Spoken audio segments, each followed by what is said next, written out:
Sampean kira-kira di dalam diri kalian ini punya keahlian apa? Jadi jangan sampai mudah untuk meminta-minta. Jadi artinya seorang pelajar ini nanti jangan sampai mencari maishanya dengan cara menjadi pengemis ya. Iya, jadi sekalian adalah kaum terpelajar, kaum santri, maka ketika pulang nanti mencari pekerjaan di samping yang halal juga bermartabat ya. Artinya tidak profesi sebagai pengemis.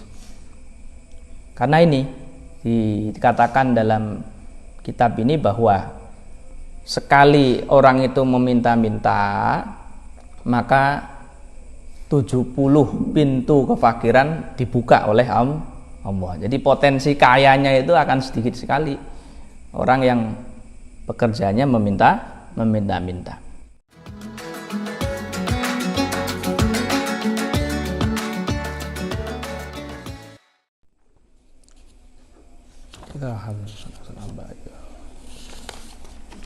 Syekh Muhammad Al-Fatihah.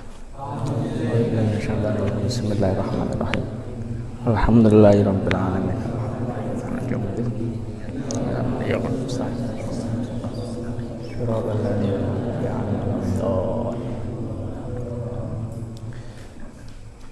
Bismillahirrahmanirrahim.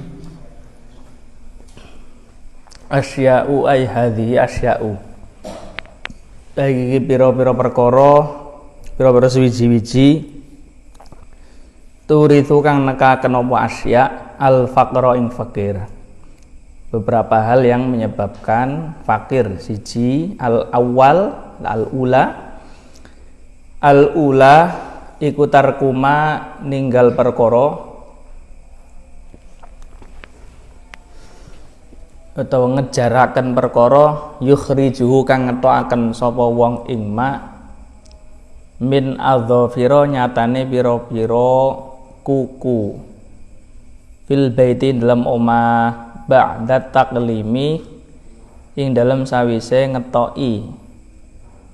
Kalau habis ngetoki kuku, habis menggunting kuku, ini dikubur yang bagus ya, dirapikan, jangan dibiarkan. Jadi ada kuku tercecer di rumah setelah digunting, ini menyebabkan fakir. Asaniyatu ikutarku nasi jil angkabuti ninggal sarange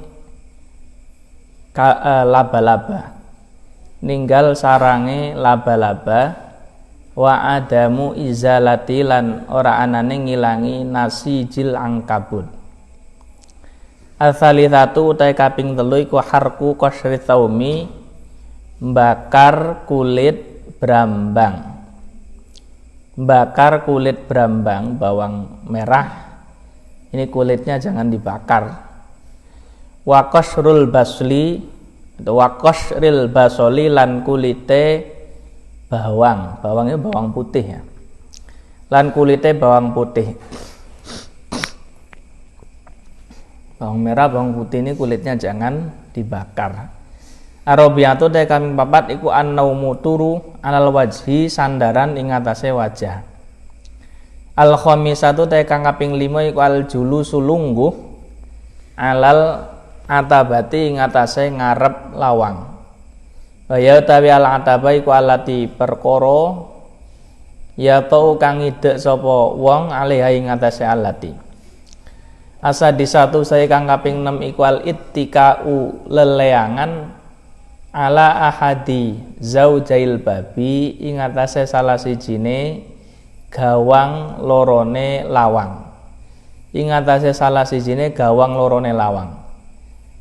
As-sabi'atu te kang kaping 7 iku wad'ul yadi nyeleaken tangan alal khosirati ing atase lambung.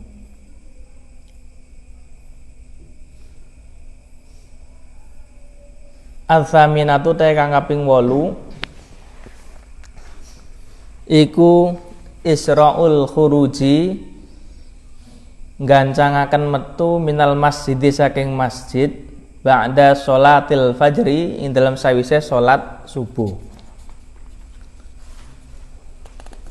At-tasi'atu ta kang kaping 9 iku bad'ur ruju'i kendone bali minasuki saking pasar. Di pasar kalau sudah selesai kebutuhannya ya selesai segera untuk pulang. Kalau orang betah di pasar tanpa ada kebutuhan, ini menyebabkan fakir. Al-ashiratu ta kang kaping 10 iku an-naumu turu ba'da sholati subhi sawise salat subuh. Habis salat subuh nunggu sampai matahari muncul, matahari terbit. Utahe kang kaping 11 iku syirau kisarisa ilina tuku remukan rotine pira-pira wong kang njaluk. Tuku remukan rotine pira-pira wong kang njaluk. Utawi kaping 12 iku doa usyarri ndongaaken ala alal walidaini ngatasé wong tuwa loro wal auladi lan pira-pira anak wal wulati lan pira-pira pemerintah. Termasuk menyebabkan fakir, mendoakan buruk kepada kedua orang tua, pada para anak, dan tidak kalah penting lagi mendoakan buruk pada pemerintah. Ini sangat dilarang ya. Pemerintah itu harus dihormati meskipun pemerintah ini tidak adil atau menyimpang, kan, tapi karena dia adalah pemimpin yang patut untuk dimuliakan dan dijaga kehormatannya, sehingga kita diperintah untuk tidak mencaci maki, tidak melawan hukum, tidak melawan aparat.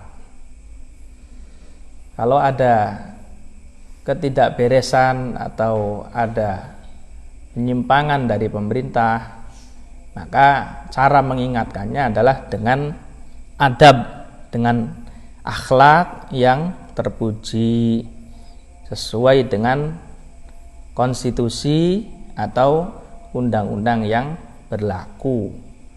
Jadi tidak mudah untuk melakukan tindakan yang anarkis atau kekerasan apapun, ini tidak dibenarkan.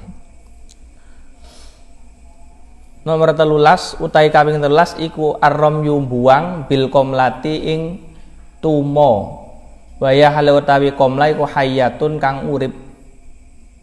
Itu kutu ya, atau tumo, tuma, lingsa termasuk ini. Kalau masih hidup jangan dibuang, ya dibunuh. Utai kaping 14 iku ghuslul qadami basuh delamaan bil yamini kelawan tangan tengen. Utai kaping 15 iku al baulu nguyuh fil ma'i dalam banyu arrokidi kang meneng. Utawi kaping 16 iku ghuslul janabati adus janabat fi maudhi'il bauli ing dalam panggonane uyuh wan najasati lan najis. Utawi kaping 17 iku al aklu mangan bi usbu'aini kelawan driji loro.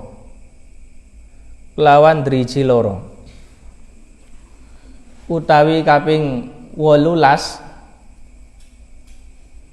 iku al masyu lumaku bainal ghanami ing dalem antarane wedhus wa bainam ra'atain lan antarane wong wadon loro.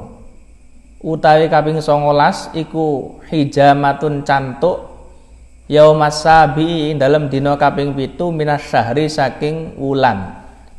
Maksudnya bulan Jawa atau bulan Komariah. Di Syawal, Dzulqa'dah, Dzulhijjah, Muharram, Safar, Rabiul Awal, itu adalah bulan-bulan yang dianggap atau bulan-bulan yang menjadi patokan di dalam menentukan hal-hal yang syar'i ya, di dalam istilah syariah yang dipakai adalah bulan itu. Kalau bulan nasional Januari, Februari ini adalah bulan untuk kebiasaan antar antar masyarakat. Jadi hukumnya hukum masyarakat, hukum kebiasaan. Tetapi kalau kaitannya dengan istilah syariah, bulan Ramadan, bulan Syawal atau bulan-bulan haji, ini untuk menentukan ibadah-ibadah tertentu. Misalnya puasa itu kan harus 1 Ramadan, patokannya bukan tanggal nasional. Sehingga hari raya Idul Fitri itu berganti-ganti. Bulan nasionalnya berganti-ganti. Bulan Ramadan sama, bulan nasionalnya berganti-ganti. Dzul Hijjah, Idul Adha sama, bulan nasionalnya tidak sama setiap tahunnya. Utawi kaping 20 iku kasratul abathi, akeh dolanan bil lihyati kelawan jenggot. Utawi kaping 21 iku qur'ul asnani, ngerik pira-pira untu. Utawi kaping 22 iku tasbikul asabi'i, ngapurancang pira-pira driji. Ngapurancang pira-pira driji haular rukbataini ing dalem kiwa tengene dengkul loro. Wa kasratu tafqi'iha, lan akeh napok al asabi. Ad-dhautu ay huwa, utawi tafqi iku ad-dhautu metoti alaiha ing atase asabi. Au sahbuha, utawa mbatek asabi hatta tasdura sehingga metu apa as-sautu suara. Ngretek, maksudnya ngretek driji sampai muni. Sering dolanan konon, sering bermain-main dengan jari, ngretek sampai muni itu tidak baik. Utawi kaping 23 iku wadul kafi, nyelehaken epek-epek alal angfi ngatasé irung. Utawi kaping 24 iku qat udzufri, ngetoki kuku bisini kelawan untu. Utawi kaping 20 iku kasful aurati, buka aurat fi wajhi syamsi ing dalem arah-arahe srengenge, wal qamari lan rembulan. Utawi kaping 26 iku istiqbalul kiblati, madhep kiblat, bi baulin ing dalem nalikane nguyuh, au ghaitin utawa ngising. Utawi kaping 27 iku atasa ubu angop isolati dalam sholat. Makanya dalam fikih itu sunnah ketika ingin sholat ini harus dipersiapkan semuanya, harus binasyatin. Sunnah untuk binasyatin dilakukan dengan antusias, dengan penuh semangat, tidak loyo. Kalau yang belum makan ya harus makan dulu, hendaknya makan dulu. Belum selesai kebutuhannya diselesaikan dulu, sehingga sholatnya itu bisa fokus. Termasuk yang ngantuk, ini yang ngopi dulu, supaya sholatnya itu tidak angop. Ini kan tidak baik ini. Sholat menguap ketika sholat ini juga tidak baik. Utai kaping 28 iku al busoku, ngidu alal kholai ngatasé jamban. Jamban itu ya WC itu, meludahi WC itu juga tidak baik. Waromadilan awu, utawi nomor 29 iku wadul yadi, nyelehaken tangan alal khaddi ngatasé pipi. Wa anta halutawi sira iku qaidun wong kang lungguh, bila wajain kelawan tanpa sakit. Utawi kaping 30 iku man, utawi sapane wong iku fataham buka sapa man ala nafsi ing atase awak dhewe neman baban ing lawang siji minas suali saking njaluk fataha mongko njaluk-njaluk menungso maksude fataha mongko buka sapa Allah Gusti Allah alai ing atase man sab'ina ing 70 apane baban lawange minal fakri saking fakir. Semakin sering meminta-minta maka semakin besar peluang menjadi fakir ya. Jadi meskipun kita itu mungkin tidak punya banyak modal atau mungkin tidak ditakdirkan menjadi anak orang kaya, akan tapi sebagai upaya atau ikhtiar supaya nanti mungkin hidupnya bisa mapan. Nah, jadi kaya kan dalam mukaddimah kemarin tidak apa-apa dengan niat yang baik. Maka caranya adalah dengan tidak gampang minta-minta. Jadi diputer kreativitasnya ya. Yang punya keahlian berdagang ya coba cari ilmunya berdagang, mencari info bagaimana ini strategi yang bagus, strategi yang ciamik, strategi yang bisa membuat dagangan itu laris. Dagangan itu kan macam-macam. Ada misalnya pakaian juga jenisnya macam-macam. Ada sarung, mereknya sarung macam-macam. Atau yang punya keterampilan seperti menjahit atau ngelas, bengkel yang dan lain-lain. Ini coba diputar kreativitasnya. Sampai kira-kira di dalam diri kalian ini punya keahlian apa? Jadi jangan sampai mudah untuk meminta-minta. Jadi artinya seorang pelajar ini nanti jangan sampai mencari maishanya dengan cara menjadi pengemis ya. Iya, jadi sekalian adalah kaum terpelajar, kaum santri. Maka ketika pulang nanti mencari pekerjaan di samping yang halal juga bermartabat ya.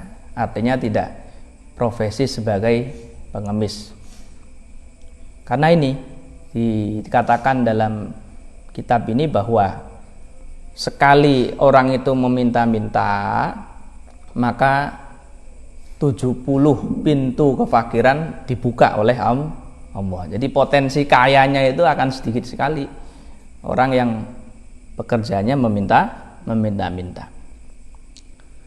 Wa hadzal asya'u utai iki pira-pira suwiji-wiji iku minal adabi setengah saking pira-pira tata krama wa dzauqi lan ilmu rasa. Wa tarku utawi ninggal hadzal asya' iku aula luwih utama.